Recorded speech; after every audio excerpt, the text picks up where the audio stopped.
ఒకసారి అతను చనిపోయాడు. చనిపోతే యమదూతలు వస్తారు కదా తీసుకువెళ్ళడానికి. సో వచ్చినప్పటికీ ఆ యమదూతలు చాలా ఫ్యాన్సీగా ఉన్నాడు చూడ్డానికి. వచ్చి ఇతనితో చెప్తున్నారన్నమాట, స్వర్గంకి వెళ్ళాలనుకుంటున్నారా నరకానికి? ఇతను వెంటనే, నేను భగవద్గీత అలాంటివి నేను చదవలేదండి, నేను ఒక నాస్తికుడు, కానీ ఆ మాత్రం జ్ఞానం నాకు కూడా ఉంది.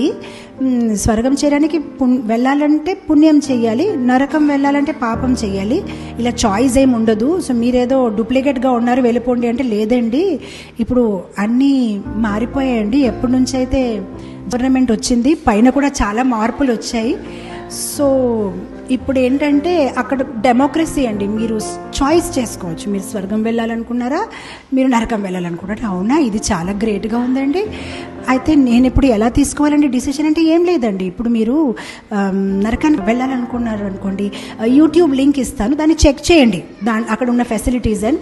మీరు స్వర్గం వెళ్ళాలనుకోండి, ఒక బ్రోషర్ ఇస్తాను, దాన్ని మీరు చదువుకోండి, మీరు ఎక్కడ వెళ్ళాలనుకుంటే అక్కడ వెళ్ళవచ్చు. ఇతని మనసులో అనుకున్నాడు, ఇది బాగుంది, అంటే నరకం ఎంత అడ్వాన్స్గా ఉంది, వాళ్ళంతా యూట్యూబ్లోనే, మీరు డైరెక్ట్గా గూగుల్ డ్రైవ్ అయినా యూట్యూబ్ అయినా చూడొచ్చు. స్వర్గం ఇంకా బ్రోషర్స్ ఇప్పుడు ఎవరు చేస్తారండి? పాపం ఎవరైతే ప్రింటింగ్ బిజినెస్ పెట్టుకున్నారో వాళ్ళందరూ ఇప్పుడు లాస్లోనే ఉన్నారు. ఎందుకంటే ఇదంతా ఈ ఇన్విటేషన్, ఈ కార్డ్, ఎక్సెప్ట్ ఈ ప్రసాదం ఇవ్వలేకపోతున్నారు, అన్నీ ఈ అయిపోతున్నాయి కదా. సో అతను అనుకున్నారు, అయితే నేను హెల్కే నరకానికి వెళ్తాను, ఎందుకంటే అంత అప్గ్రేడెడ్గా ఉంది. సో వెంటనే యూట్యూబ్ లింక్ ప్రెస్ చేస్తే అక్కడ అందరు ఫుల్ ఎంజాయ్ అనమాట, మంచి బట్టలు వేసుకొని డాన్స్ చేస్తూ చాలా ఆనందంగా అనిపించింది అనమాట. ఈ స్వర్గంలో చూసినప్పటికీ వాళ్ళందరూ ఇలా యోగ ముద్రలో ఉన్నారు, ఇదేంటి చాలా బోరింగ్గా ఉంది. వాళ్ళు ఎప్పుడైతే వెనక వచ్చారో, నా డిసిషన్ అయిపోయిందని నేను నరకానికి వెళ్తాను. ఆర్ యూ ష్యూర్ సార్ అని వాళ్ళు అడిగారు.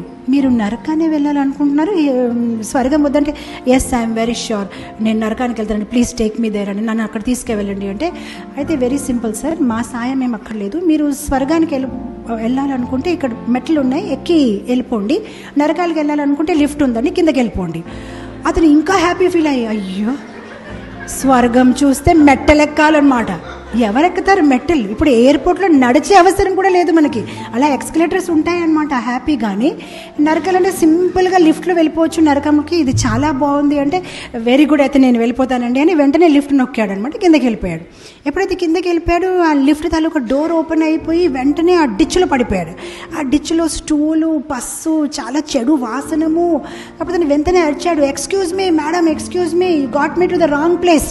మేడం మీరు నన్ను రాంగ్ ప్లేస్ దింపేశారండి అంటే, no sir I just brought you to the right place, this is hell అంటే, నో మేడం నేను యూట్యూబ్లో లింక్ చూశాను, everybody is very happy, dancing, full enjoy, కానీ ఇక్కడ అంతా డిచ్ ఉందంటే, sorry sir that is our publicity department.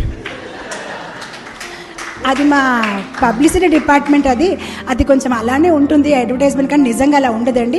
Have a good time sir, thank you for your giving us this service. అదే మనకు చెప్తారు కదా IndiGo air hostess, thank you thank you thank you, అది క్రాష్ అయిపోతే కూడా thank you for giving us this opportunity, please give us the opportunity again to serve you అంటారు కదా, అలానే ఆవిడ చెప్పేసి వెళ్ళిపోయింది అనమాట. మనం పబ్లిసిటీ వెనక వెళ్ళిపోకూడదు. వీళ్ళు చాలా హ్యాపీగా అనిపిస్తున్నారు, మేబీ అది హ్యాపీగానే ఉందేమో లైఫ్ అని మనం అనుకుంటాము, but unless Krishna is in the centre nobody can be.